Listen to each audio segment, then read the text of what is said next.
प्रिय विद्यार्थियों, पिछली कक्षा के क्रम में ही आज की कक्षा में भी हम निराला रचित संध्या सुंदरी कविता की व्याख्या करेंगे।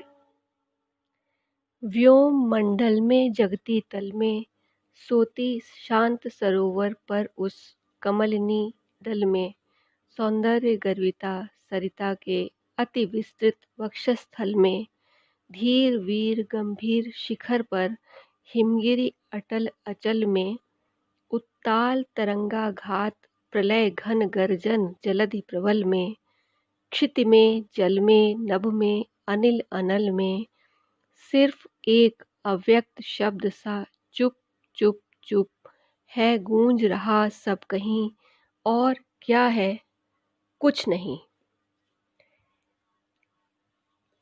इस अवतरण में भी कवि निराला संध्या रूपी सुंदरी, जिसका उन्होंने मानवीकरण किया है, संध्या को सुंदरी के रूप में प्रस्तुत किया है, उस संध्या रूपी सुंदरी के आने पर प्रकृति में चारों ओर व्याप्त शांति और नीरवता का चित्रण किया है। कवि कहते हैं कि यह संध्या सुंदरी जो आकाश से धरती पर धीरे धीरे उतर कर आ रही है, वह धरती पर पहुंचते ही चारों ओर उस संध्या सुंदरी की सखी नीरवता चारों ओर व्याप्त हो जाती है। चूंकि वह संध्या रूपी सुंदरी अपनी सखी नीरवता के साथ आ रही है, इसीलिए यह संध्या सुंदरी शांत सरोवर पर, जिसमें लहरें भी नहीं हैं, उस शांत सरोवर में खिले हुए स्वच्छ कमलिनी के पत्तों पर पूर्ण शांति के साथ सो गई है, विश्राम कर रही है। और इसके साथ ही यह संध्या रूपी नायिका, संध्या रूपी सुंदरी, उस नदी के, जो अपने रूप सौंदर्य पर अभी तक गर्व कर रही थी, उस नदी के अत्यंत विस्तृत वक्षस्थल पर, अर्थात नदी के चौड़े तटों वाले जल क्षेत्र में विश्राम कर रही है। और अब वह संध्या सुंदरी धीरे धीरे धीर वीर गंभीर हिमगिरी, हिमालय की चोटियों पर, हिमालय के शिखरों पर भी विश्राम करने लगी है।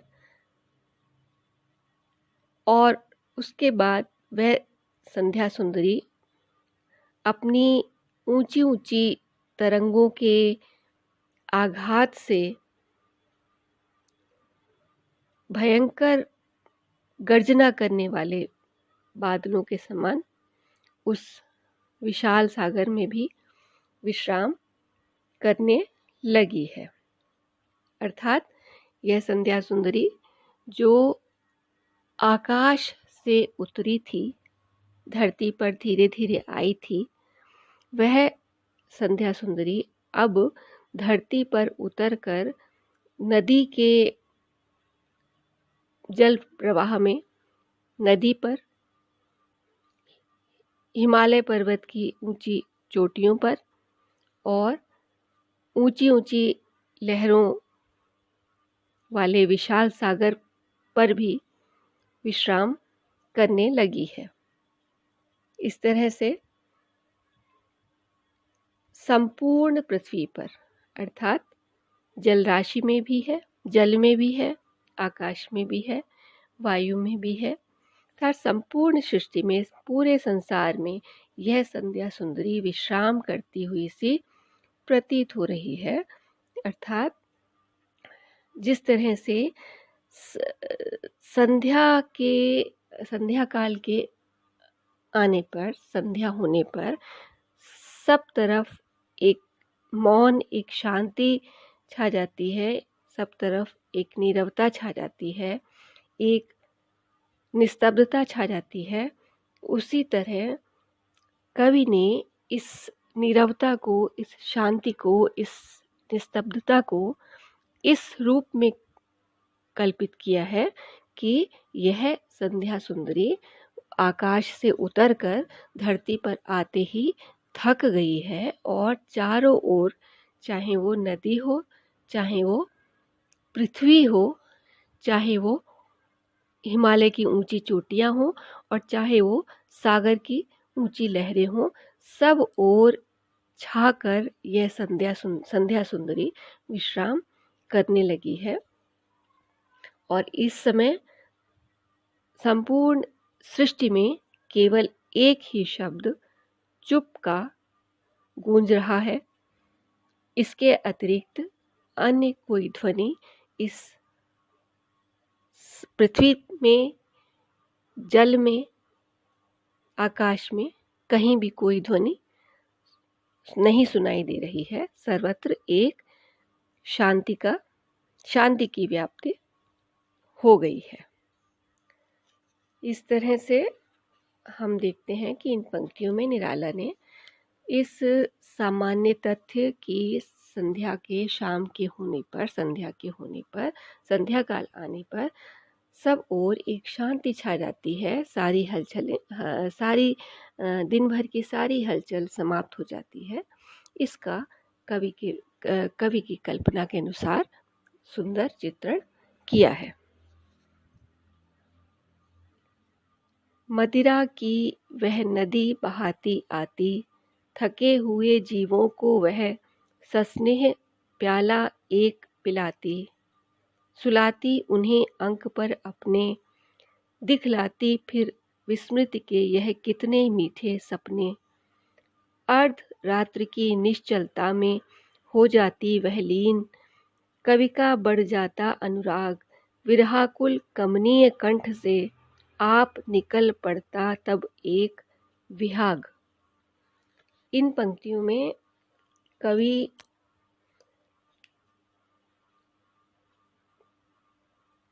यह कहते हैं कि संध्या के छाते ही, संध्या काल के होते ही सब ओर एक शांति, एक नीरवता छा जाती है और इससे उनको लगता है कि जैसे किसी विरहाकुल प्राणी की व्यथा को स्वर मिल रहा हो। कवि कहते हैं कि संध्या की जो ये निस्तब्धता छाती है, जिसमें कोई भी हलचल नहीं दिखाई देती, तो ऐसा लगता है कि संध्या जैसे मदिरा की एक नदी सी बहाती हुई आ रही हो, नदी सी बहाती अपने साथ लिए चली आ रही हो, जिसके नशे से, जिसकी मदहोशी से संसार के सभी प्राणी निद्रा में सो जाते हैं। कवि को ऐसा लगता है कि प्याला वह एक पिलाती, सुलाती उन्हें अंक पर अपने, दिखलाती फिर विस्मृति के अगणित मीठे सपने। कवि को ऐसा लगता है कि यह संध्या सुंदरी जो है वह सभी प्राणियों को निद्रा रूपी मदिरा का एक प्याला पिला देती है और बड़े ही स्नेह के साथ में उन्हें अपनी गोद में सुला देती है। और इस निद्रा की अवस्था में ये प्राणी ऐसे न जाने कितने मधुर सपने देख लेते हैं। उनकी दिन भर की थकन को आराम मिल जाता है और ऐसे ऐसे सपने देख लेते हैं जो विस्मृति के आनंद में डूबे हो। अर्धरात्रि की निश्चलता में हो जाती वह लीन, कवि का बढ़ जाता अनुराग।